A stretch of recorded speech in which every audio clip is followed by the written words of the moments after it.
Vérissure, le numéro 1 des alarmes en France. Rendez-vous sur vérissure.fr pour votre demande de devis gratuit. Vérissure présente. Sud Radio, parlons vrai chez Bourdin, 9h-10h, Jean-Jacques Bourdin. 9h35, débat autour de la politique étrangère conduite par Emmanuel Macron, avec deux invités. Thomas Gassillou, qui est député Renaissance du Rhône, président de la Commission de la Défense nationale et des Forces armées à l'Assemblée. Bonjour. Bonjour. Thomas Gassillou, merci d'être avec nous. Franz-Olivier Gisbert avec nous, écrivain, éditorialiste, auteur de l'Histoire intime de la Ve République, tragédie française aux éditions Gallimard. Franz-Olivier Gisbert, bonjour. Bonjour. Alors, est-ce qu'Emmanuel Macron a perdu la boussole en matière de politique étrangère ? Je suis pas sûr qu'il ait jamais eu une boussole. Donc oui. il n'a pas perdu.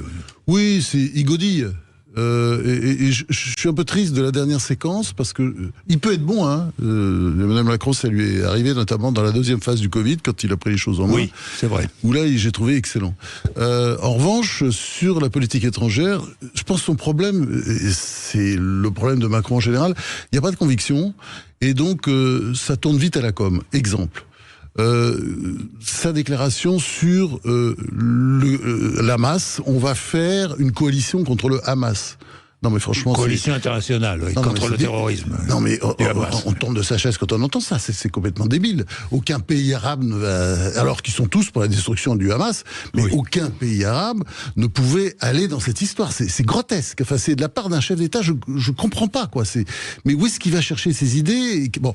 Deuxièmement, j'ai trouvé que moi je fais pas partie de ceux qui le critiquent de pas avoir participé à la marche contre l'antisémitisme. Ça c'est son problème. Oui. Il décide et ça c'est son souci. Moi, j'ai pas de problème par rapport à ça. En revanche, quand il va à la BBC parler en anglais à la rue arabe, parce que la BBC est très regardée dans la pays arabe, elle est de tendance un petit peu islamo-gauchiste, enfin ça, on ne peut pas dire le contraire, c'est difficile, hein, c'est vraiment une radio assez engagée, et il leur parle en fait en anglais, et il leur dit, il dit que des horreurs sur Israël.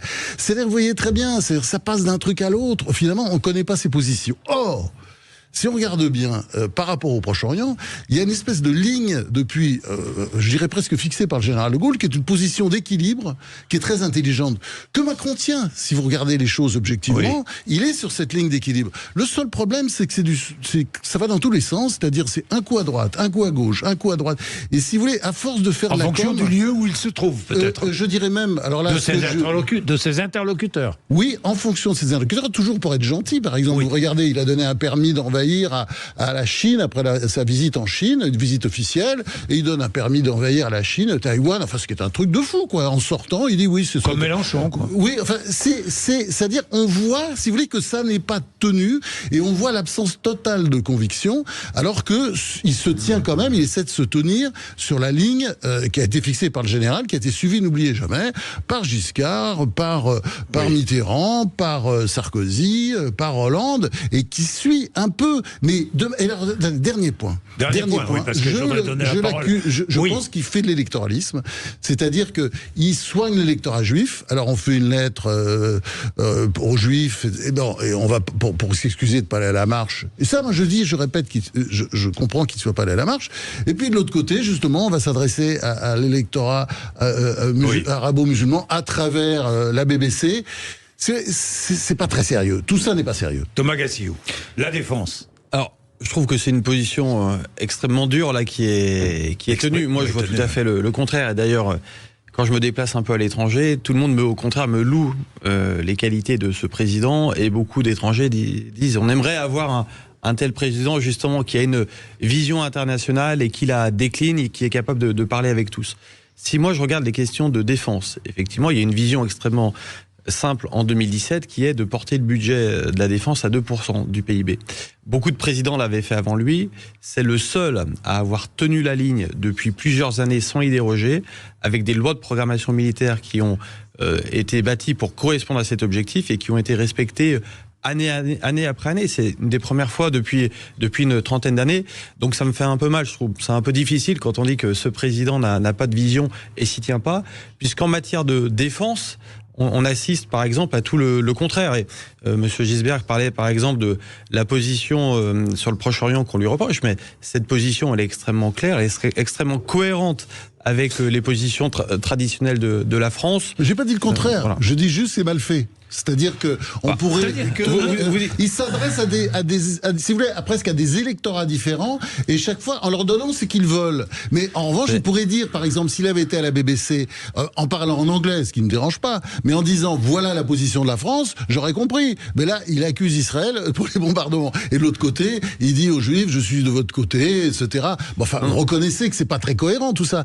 On soigne les électorats différents. La politique étrangère. Mais il communique mal. Vous dites qu'il communique mal. Non, la politique étrangère, ce n'est pas s'adresser à des électorats en France, parce que il est républicain, ça c'est sûr, je dis qu'il est républicain, mais il a de fortes tendances communautaristes, il faut qu'il s'en débarrasse. En plus, le communautarisme, quand on voit les résultats en Grande-Bretagne, mais oui, c'est du communautarisme, de faire un peu de politique étrangère, un peu pour ceci, un peu pour cela, et je fais attention à ma... Là, je pense que vraiment, à mon avis, moi, si j'aurais simplement une recommandation pour chacun, y compris pour moi-même, c'est à chaque fois de se fier à ce qui est dit et non pas ce qui est rapporté. Je pense que les nuances, elles y sont à chaque fois, mais en fonction effectivement de ce qu'on veut entendre, de ce qui semble facile à entendre, un peu parfois dans une sorte de biais de confirmation. On retient la nuance sur tel ou tel élément. Quand on se remet sur les textes, sur ce qui a été réellement prononcé, là on s'aperçoit qu'il y a une forme de cohérence, et justement le fait que le président de la République assume la complexité des dossiers et ne s'adapte pas, enfin, a bien une forme de constance, quels que soient les auditoires. Mais effectivement, parfois, c'est rapporté de manière assez différente. Oui, enfin, c'est rapporté. C'est rapporté. Il a peut-être tendance, effectivement, à dire ce que veulent entendre ses interlocuteurs. C'est peut-être la question. Et à ne pas répéter sans cesse la ligne directrice de la France. Regardez en 2017. Je me refile à 2017. Oui. La position européenne était difficile à défendre. Quel est le candidat qui, malgré les réticences des Français, a défendu une ligne européenne extrêmement ferme, innovante, enfin audacieuse, et qui la défend depuis? Le président de la République, c'est aussi parfois s'adresser, que ce soit aux Français, à ses interlocuteurs internationaux, pour leur dire ce qu'ils n'ont pas forcément envie d'entendre, et je crois qu'il assume cette complexité, et il essaie de dire la même chose à tout le monde. Oui, mais on va revenir. Là, je reconnais que vous avez marqué un point, parce que c'est vrai qu'on peut dire qu'il y a une ligne sur l'Europe. C'est-à-dire, il dit toujours la même chose à tous ses interlocuteurs. Et là, et je pense que il pourrait parler de la même façon sur le Proche-Orient et sur toute une série de sujets. Reconnaissez quand même, bon, c'est pas sympa ce que j'ai rapporté, mais cette histoire de la Chine, c'est consternant. C'est-à-dire, après une visite officielle, on dit pratiquement aux responsables chinois, allez-y, allez, envahissez Taïwan. Enfin, il y a quelque chose qui cloche, là, reconnaissez. Ça va pas du tout. C'est pas sérieux. Ça n'est pas de la politique étrangère sérieuse. Est-ce qu'il ne veut pas plaire systématiquement? Est-ce que à ses interlocuteurs, j'ai l'impression... Mais pas sur l'Europe, comme vous l'avez très bien dit, c'est vrai que sur l'Europe, il est plus clair. Je pense que chacun a envie de plaire d'une certaine manière, mais lui, il défend la politique de la France, il fait la politique étrangère de la France, et il a par contre une pluralité de choses à prendre en compte. Il a ce qu'il pense, lui, à titre personnel. Il a la cohérence avec les valeurs, l'histoire de notre pays, nos positions. Il a effectivement les questions politiques européennes à prendre en compte, l'opinion publique de son pays, l'opinion publique des pays sur lesquels il intervient.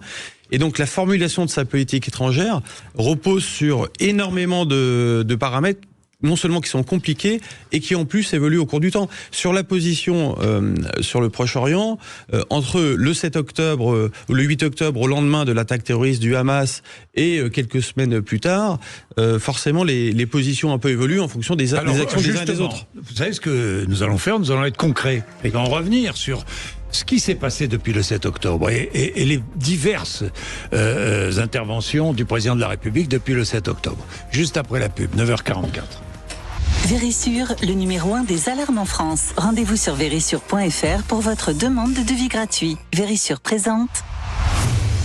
Sud Radio, parlons vrai chez Bourdin, 9h-10h, Jean-Jacques Bourdin. Bien, le président de la République, Emmanuel Macron, a-t-il une colonne vertébrale en politique étrangère? Vous dites non, François-Olivier Gisbert, il n'a pas de colonne vertébrale, selon vous ? Sur certains sujets, Sur il a une certains colonne sujets. vertébrale. Il a une colonne vertébrale, par exemple, sur l'Europe, c'est clair. Oui, mais vous regardez l'avez même dit. sur l'Ukraine. C'est quand même lui qui a dit un jour, il faut pas humilier Poutine. Ça veut dire quoi, ça ? Évidemment, si vous voulez faire la paix avec Poutine, faut peut-être l'humilier pour pouvoir discuter avec lui, parce que visiblement, on peut pas discuter avec lui. Donc, si vous voulez, c'est sans arrêt du stop and go, on va dans un sens, Mais après sur on va dans l'autre. sur l'Ukraine, lorsqu'il dit il faut discuter avec Poutine... Mais très bien, il a raison. Il faut discuter, bien sûr. De toute façon, à un moment donné ou à un autre, il Il faudra faut discuter discuter, avec mais ça, on Poutine. est d'accord. Oui. Ce que je dis simplement, c'est quand il avait dit, souvenez-vous de cette phrase dingue, on se demande qui lui avait soufflé ça, ou c'est lui qui a trouvé ça. Il faut pas l'humilier. Mais bien sûr, il faut l'humilier pour discuter. Faut l'humilier. Et c'est comme ça qu'on l'amènera sur la table de négociation. Mais en même temps, effectivement, vous avez raison. Faut tout le temps, il faut parler dans ces cas-là. Mais il faut parler, comme on parlera au Proche-Orient à un moment donné ou à un autre. Bien sûr. Thomas Gassillou, il n'a pas de colonne vertébrale ? Si, je vous le dis. Je suis content déjà d'avoir marqué ce bon point sur l'Europe et reconnaissons-le, effectivement, depuis le discours de la Sorbonne, le fait que cet agenda déroule, que tous les Européens lui disaient en 2018 que c'était trop tôt, que ça n'allait pas, etc. Et que finalement, les uns et les autres s'y rallient. Et malheureusement, dans les années qui arrivent, on risque de reconnaître des accélérations de notre histoire. On verra les élections aux États-Unis. Et si je peux me permettre, je vais rajouter quelque chose dans votre sens sur la cohérence. Sur l'Europe, c'est aussi le premier à avoir dit, répété, qu'il fallait une défense européenne. Et sur ce point, il a raison. Même si les autres ne veulent pas, il a raison de le dire et de le faire. Donc, vous voyez, je suis pas un adversaire résolu sur tous les sujets. Mais je reprends, la coalition internationale contre le terrorisme, personne n'a rien compris. Il y a quand même aussi ces ambassadeurs en Moyen-Orient qui ont manifesté leur inquiétude, ne sachant pas véritablement quelle était la position de la France. Non, les ambassadeurs ont toujours eu parfois certaines positions, certains rapports au pouvoir. Ils s'expriment et ensuite, dans une démocratie, c'est le chef qui a été élu qui tranche et qui mène une politique étrangère. Vous savez, j'ai l'impression qu'aujourd'hui, on se compare par rapport à des régimes autoritaires. Alors, c'est sûr que pour les régimes autoritaires, c'est simple de prendre des décisions. De Biden, là. Vous changez de sujet, là. Non, mais Biden justement, il y a une cohérence chez Biden. Biden mène une politique qui est louable à la fois sur le Proche-Orient et sur l'Ukraine. Mais regardons les États-Unis par rapport à la France. Si on parle de la position au Proche-Orient, qui n'a pas varié de position sur justement la solution politique à deux États? C'est bien la France qui a cette constance. Donc regardez. Non mais attendez, moi je voudrais dans le concret, Thomas Gassillou, pardon, mais il est à la BBC, on en parlait. Emmanuel Macron a durci le ton à la BBC. Oui, parce qu'il s'adressait il a exhorté Israël, aux arabo-musulmans. Il a exhorté Israël à cesser les bombardements qui touchent les civils. Bon, il parle de cesser le feu. Et le lendemain, ou même juste après, il téléphone au président israélien Herzog pour lui dire « Paris soutient Israël ». Ah non, mais on comprend plus rien, ça c'est sûr. Là, est-ce qu'on comprend ? Est-ce qu'on comprend son positionnement ? Non. Est-ce qu'on peut faire preuve d'un peu de nuance et de complexité ? Non, c'est pas de la nuance, ce sont des faits. On soutient Israël pour son droit, même son devoir d'assurer sa propre sécurité, et on peut dire en même temps, selon l'expression consacrée, que Israël doit agir dans le cadre du droit international et humanitaire, et les deux positions sont tout à fait compatibles. Voilà. Donc non mais attendez, elles sont compatibles si on les dit en même temps. C'est ça que je veux dire. Mais c'est la critique que moi j'ai pas regardé le difficile parce que c'est indéfendable. C'est-à-dire ça consiste à cette politique française, on peut dire la stratégie française habituelle ou la diplomatie sur le Proche-Orient, je veux dire, il se tient dessus. On peut pas dire le contraire, il suit la ligne. Le seul problème, c'est que il dit noir un coup, blanc l'autre coup, et selon les électorats, selon les personnes auxquelles il s'adresse. Et c'est ça qui me gêne. Puisque, je veux dire, ça ne gênait pas Mitterrand de dire des choses désagréables aux dirigeants israéliens ou aux dirigeants arabes. Ça ne gênait pas Chirac de la même façon. Ça ne gênait pas De Gaulle. Enfin, je veux dire, là, ce qu'on ne comprend pas, c'est qu'il essaie d'être gentil avec les différents électorats, c'est une vision communautariste de la politique étrangère. Je ne pense pas. Encore une fois, je pense que ce sont des propos qui sont rapportés, l'accent qui est mis à tel ou tel endroit, mais qu'il assume une forme de cohérence avec ses interlocuteurs. Voilà. Après, effectivement, l'accent peut être mis selon la personne qui en parle sur tel ou tel endroit, mais je pense que pour ma part, il assume une véritable cohérence. Alors, le ministre de la Défense est au Proche-Orient, il était au Proche-Orient, il a rencontré Bon, évidemment, là, il y a une ligne de conduite d'Emmanuel Macron, c'est la libération des otages. Bien sûr, qui est une priorité. Qui est la priorité, qu'il la répète maintenant. qu'il répète maintenant, hein, qui est devenu... libération des otages, ça fait 8 jours qu'il en parle vraiment. Avant, c'était il n'en a pas beaucoup parlé. Oui, il en avait pas Par beaucoup définition, parlé. on n'en parle pas beaucoup. On en parle beaucoup. Il faut la libération des otages. Ouais. D'ailleurs, on attend toujours un hommage aux 40 Français tués par le Hamas. Toujours rien. Il avait annoncé, pardon, mais là aussi, il parle beaucoup. Est-ce qu'il parle trop ? Est-ce qu'il ne parle pas trop ? Il avait annoncé qu'il y aurait une cérémonie d'hommage. Vous vous souvenez ? Bon, il n'en parle plus. Non, vous avez entendu parler de quelque chose à ce propos ? Non, mais pour l'instant, j'en ai pas entendu parler, mais c'est pas moi qui en suis responsable. Ça sera son initiative. Est-ce que vous avez conscience de la difficulté, à la fois en termes d'organisation, de calendrier, à trouver? Il y a des calendriers qui sont tous extrêmement chargés. Il y a des contraintes qui sont à chaque fois existantes. On peut annuler quand même un certain nombre de choses. Vous savez très bien. Non, mais j'entends bien. Mais vous parlez de la libération des otages. Vous savez typiquement que c'est un sujet sur lequel l'expression publique peut nuire à l'efficacité. Ayez conscience de cela. Vous savez, moi, tout à l'heure, vous parliez des maires. Avant d'être un jeune maire, effectivement, je regardais le maire de ma commune en disant pourquoi ne fait-il pas ça, pourquoi ne fait... Voilà, comme si tout était facile. Je peux vous dire que quand vous avez l'exercice des responsabilités, tout d'un coup, vous vous rendez compte de la complexité des choses. Quand il met en avant la priorité des otages, la libération des otages, il a raison. Mais évidemment, personne ne va contester. Et donc la question, si je peux terminer, c'est est-ce que je connais quelqu'un qui ferait mieux à sa place? Aujourd'hui, la réponse est non. Oui, on a l'impression que parfois... c'est vous, parce que vous êtes macroniste, mais il y a quand même pléthore de grands politiques en France. J'essaie de regarder. Je vois un président qui est extrêmement... Il y a des grands politiques en France. Oui, bien sûr. En tout cas, moi, je vois un président qui est très impliqué. Ils ne sont pas toujours en situation, mais regardez la ligne, je sais pas, à gauche, quelqu'un comme Bernard Cazeneuve, François Hollande, il a beaucoup d'expérience. On peut, Michael.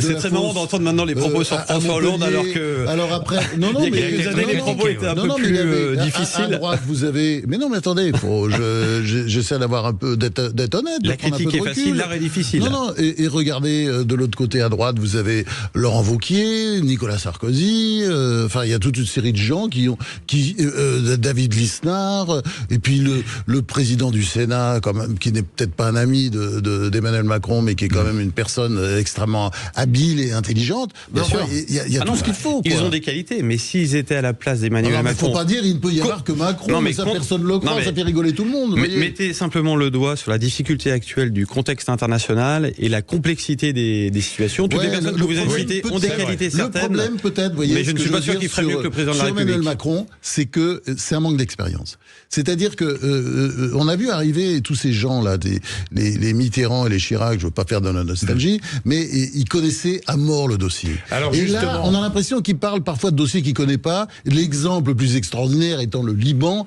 où quand il décide d'attaquer la classe politique libanaise, qui serait selon lui corrompue, vérolée, bon, il a pas du tout actualisé ces dossiers, puisque à l'époque où il le dit, c'est le Hezbollah, le patron, le grand patron, c'est-à-dire en fait l'Iran, c'est le Hezbollah, et les pauvres politiques qui sont là, alors, ils ne font que compter les points. Histoire intime de la Ve République, tragédie française. Hein. On est en plein. Vous faites entrer Emmanuel Macron, non? Bien sûr, oui, il est en bout de chaîne. Il n'est pas responsable de tout. Ça, c'est pas. J'ai pas du tout cette vision-là. Mais je pense qu'il est en bout de chaîne. Il est possible que le chemin de croix de la France continue encore. Mais c'est vrai que moi, quand j'ai fait ce livre, c'était l'idée de faire un peu comme une pièce de théâtre.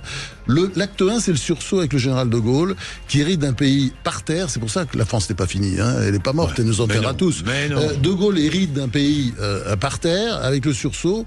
C'est le titre du du premier volume. Il remet tout en route. Et ensuite, vous avez la belle époque, c'est la période, l'ère Pompidou-Giscard, qui eux gèrent, on peut dire d'une certaine manière, l'héritage gaulliste. Ça, c'est le deuxième volume. Et le troisième volume, Tragédie française, ça commence en 1981. Quand Mitterrand lâche les vannes et croit que c'est en dépensant plus, en augmentant sans cesse ses dépenses publiques qu'on va créer de la croissance. Le résultat est évidemment catastrophique. C'est le grand fiasco. Et ensuite, la gauche et la droite se relaient pour faire toujours plus d'endettement, comme par exemple d'ailleurs Emmanuel Macron, qui est de ce point de vue d'ailleurs un digne héritier de Mitterrand. Là, pour l'endettement, il est champion. Bien, merci Franz-Olivier Gisbert chez Gallimard. Évidemment, 9h58, Sud Radio Média, Valérie Expert, Gilles Gansman reçoivent Bernard Hinault. Sud Radio, parlons vrai chez Bourdin, 9h-10h, Jean-Jacques Bourdin. Avec Vérissure, le numéro 1 des alarmes en France. Rendez-vous sur vérissure.fr pour votre demande de devis gratuit.